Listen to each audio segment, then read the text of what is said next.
Hello everyone, আশা করি সবাই ভালো আছেন।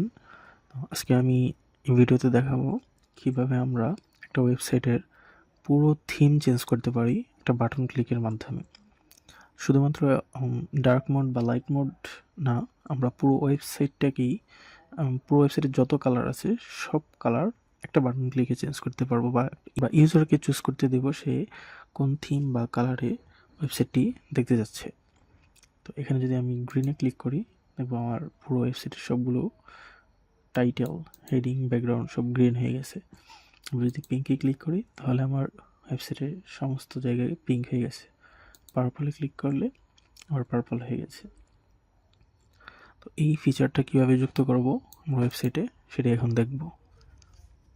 আমার HTML তেমন বেশি কিছু নেই। এখানে একটা নেভিগেশন আছে, একটা লোগো, কিছু লিঙ্কস আর একটা বাটন। আর এখানে আমার কিছু কন্টেনার আছে। এই কন্টেনারে আমাদের হেডিং, টাইটেল, প্যারাগ্রাফটা আছে। আর এখানে তিনটা বাটন আছে, তিনটা বাটন পার্পল, গ্রিন, পিঙ্ক। এটা হচ্ছে আমার HTML কোড। চলুন একটু CSSটা দেখা যাক। CSS-এ আমি কালারগুলো ম্যানুয়ালি প্রত্যেকটায় আলাদা আলাদা করে লিখে দিয়েছি। প্রত্যেকটা ক্লাস বা আইডিতে বা এলিমেন্টে আমাকে ম্যানুয়ালি লিখতে হয়েছে, যেগুলো এখানে শো করছে। আর যদি আমি কখনো ফিউচারে এই কালার চেঞ্জ করতে হয়, আমার ওয়েবসাইটের থিম চেঞ্জ করতে হয়, তো আমাকে প্রত্যেকটা জায়গায় ম্যানুয়ালি চেঞ্জ করতে হবে। তো এটা খুবই একটা ঝামেলা।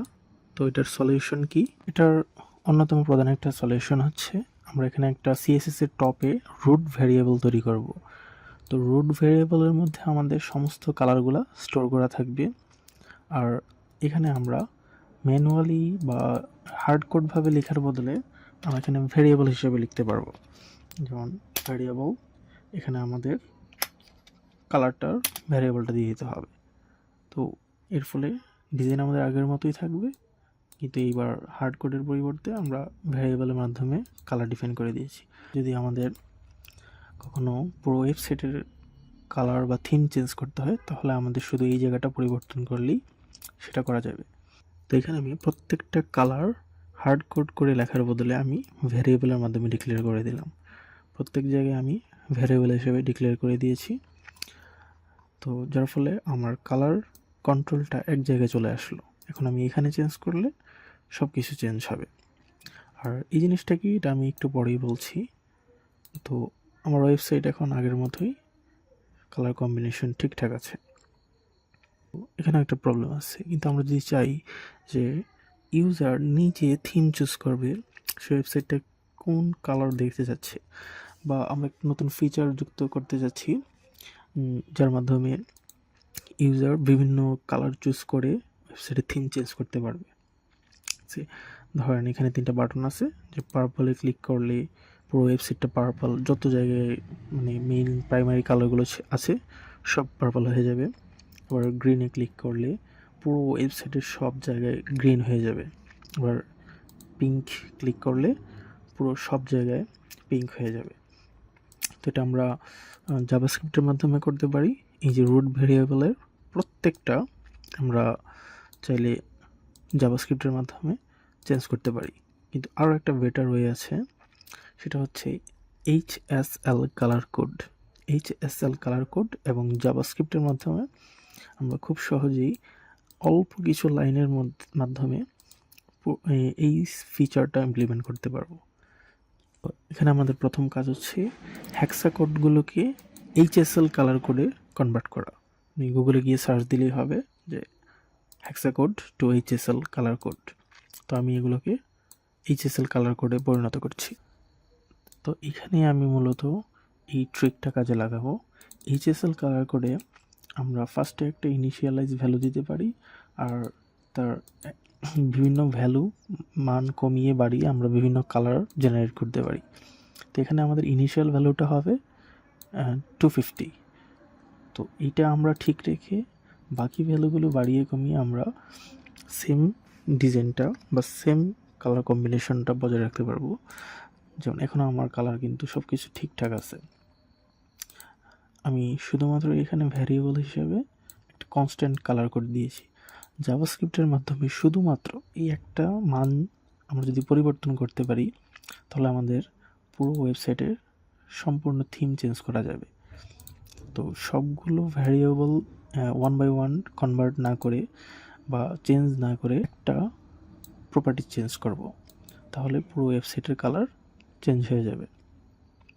তো প্রথমেই আমাদের যে HTML এর যেই বাটনগুলো আছে সেই বাটনগুলোকে গ্র্যাব করতে হবে, কারণ বাটনগুলোতে ক্লিক করলে আমরা বিভিন্ন ফাংশন রান করব। তো প্রথমে আমি জাভাস্ক্রিপ্টটা HTML এর সাথে লিঙ্ক করে নিয়েছি। তারপর এখানে আমি এই বাটনের আইডি দ্বারা app.js সেগুলো কানেক্ট করব। 3টা বাটনের জন্য 3টা কনস্ট্যান্ট ভেরিয়েবল নিয়েছি, আর সেই ভেরিয়েবলগুলোতে বাটনগুলোর রেফারেন্স নিয়ে নিয়েছি document.getElementById, আর সেই আইডির মধ্যে আমরা আইডির নামটা দিয়ে দিয়েছি পার্পল, গ্রিন, পিঙ্ক। এখন এই বাটনগুলোর ওপর আমাদের বিভিন্ন ইভেন্ট চালাতে হবে।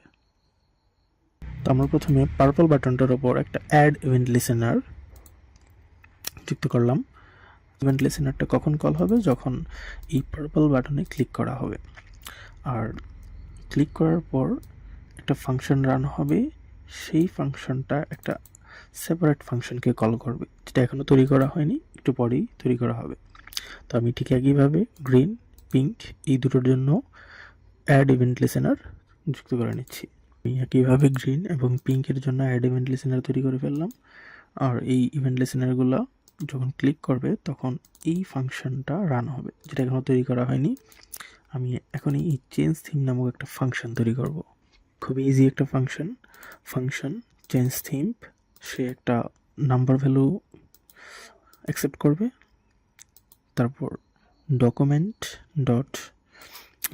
Element dot style dot set property, আমাদের যেই CSS যে প্রপার্টিটা আছে এটা গেট করার কৌশল হচ্ছে document element dot style dot set property. এই সেট প্রপার্টি CSS এর আমরা নির্দিষ্ট একটা রুট এলিমেন্টকে ওভাররাইড করতে পারি। তো আমরা ইনিশিয়ালি যে ভ্যালুটা পাবো সেই ভ্যালুটা এখানে বসিয়ে দেব।